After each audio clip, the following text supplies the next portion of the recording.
میرا کام ہے آپ کی تربیت کرنا، میں آپ کا باپ کی طرح ہوں، اور میں جس طرح اپنے بیٹوں کو سمجھاتا ہوں کہ آپ کے سامنے دو راستے ہیں، جب آپ نماز پڑھتے ہیں تو صرف اللہ سے آپ مانگتے ہیں وہ راستہ جس پہ اللہ نے لوگوں پہ نعمتیں بخشی،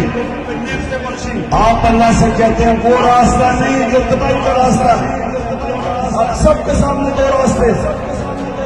ایک راستہ ہے کہ چوروں کی ہم غلامی کریں، یہ تباہی کا راستہ ہے۔ دوسرا راستہ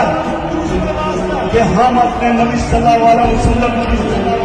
سنت پر چلتے ہوئے رائے حق پہ کھڑے ہوں، امر بالمعروف جو قرآن میں اللہ ہمیں حکم دیتا ہے کہ اچھائی کے ساتھ کھڑے ہو اور برائی کے خلاف جہاد کرو،